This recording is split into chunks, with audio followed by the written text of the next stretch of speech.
ಮಲ್ಲಿಕಾರ್ಜುನ ಖರ್ಗೆ ಸಾಹೇಬ್ರನ್ನ ಭೇಟಿ ಮಾಡಿ ಒಂದು ಡಬ್ಬನ ಅವ್ರ ಮುಂದೆ ಇಟ್ಟು ಅವ್ರಿಗೆ ವಿಚಾರ ತಿಳಿಸಿ ಅವರ ಮಾರ್ಗದರ್ಶನದಲ್ಲಿ ಅವರ ರಾಜ್ಯದಲ್ಲಿ ನಡೀತು 100 ವರ್ಷದ ನಂತರ ಇವತ್ತು ನಾವು ಈ ಹೋರಾಟವನ್ನು ಅವ್ರಿಗೆ ಈ ಜವಾಬ್ದಾರಿ ಸಿಕ್ಕಿದೆ. ಅವತ್ತು ಗಾಂಧೀಜಿಯವರು 100 ವರ್ಷದಿಂದ ಕಾಂಗ್ರೆಸ್ ಅಧ್ಯಕ್ಷರಾಗಿದ್ದರು.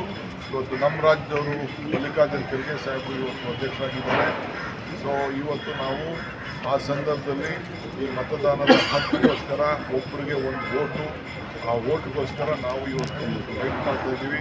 ನಮ್ಮ ರಾಜ್ಯದಲ್ಲೇ ಪ್ರಾರಂಭದಲ್ಲಿ ಈ ಮತ ಕಳ್ತನದ ಬಗ್ಗೆ ನಾವು ಕಂಡುಹಿಡಿದು ನಮ್ಮ AICC ರಿಸರ್ಚ್ ಟೀಮು, ನಮ್ಮ ಮೈಸೂರು ಮತ್ತು ಅವರ ಟೀಮು, KPCC ಟೀಮ್ ಎಲ್ಲ ಸೇರಿ ನಾವೆಲ್ಲ ಇದನ್ನು ಕಂಡುಹಿಡಿದು ಇದನ್ನು ತಿಳಿಸ್ದು. ಸೊ ಬೆಂಗಳೂರು ಬಂದು ಫ್ರೀಡಮ್ ಪಾರ್ಕಿಂದ ಈ ಹೋರಾಟ ಪ್ರಾರಂಭ ಆಯಿತು. ಬಿಹಾರ್ಗೆ ಹೋಯಿತು, ಮಹಾರಾಷ್ಟ್ರಗೆ ಹೋಯಿತು, ಹರಿಯಾಣ ಹೋಯಿತು, ಇನ್ನು ವಿವಿಧ ರಾಜ್ಯಗಳಲ್ಲಿ ಇದನ್ನೆಲ್ಲ ಕೂಡ ದೊಡ್ಡ ಚಿಂತನೆ ನಡೀತಾ ಇದೆ.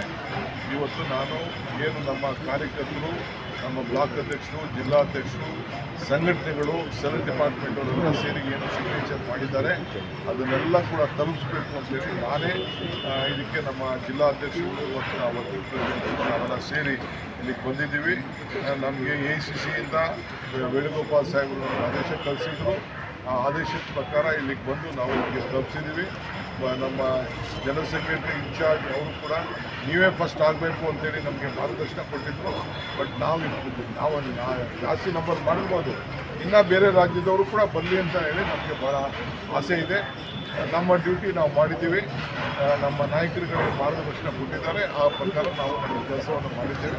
ಮೊನ್ನೆ ತಾನೇ ನಾನು ಮುಖ್ಯಮಂತ್ರಿಗಳು ಇಬ್ಬರು ಸೇರಿ ಪ್ರೆಸ್ ಕಾನ್ಫರೆನ್ಸ್ ಮಾಡಿ ಇವತ್ತೇನು ಈ ವೋಟ್ ಚೋರಿ ಸಿಗ್ನೇಚರ್ ನಾವು ತೆಗೆದುಕೊಂಡಿದ್ದೇವೆ ಅದನ್ನು ತಲುಪಿಸ್ತೇವೆ ಅಂತ ಏನು ನಾವು ತಿಳಿಸಿದ್ದು. ನಾವು ಕೂಡ ಅದ್ರ ಬಗ್ಗೆ ಹೆಚ್ಚಿಗೆ ನಮಗೆ ವಿಚಾರವನ್ನು ರಾಜ್ಯದ ಜೊತೆಗೆ ಕಳಿಸಿದ್ದೀರಿ. ಇನ್ನೂ ಭಾಳ ಕಾರ್ಯಕರ್ತರು ಇನ್ನೂ ಮುಂದುವರಿಸ್ತಾ ಇದ್ದಾರೆ, ಅದನ್ನು ಕೂಡ ಬಂದು ತಲುಪಿಸ್ತೀವಿ.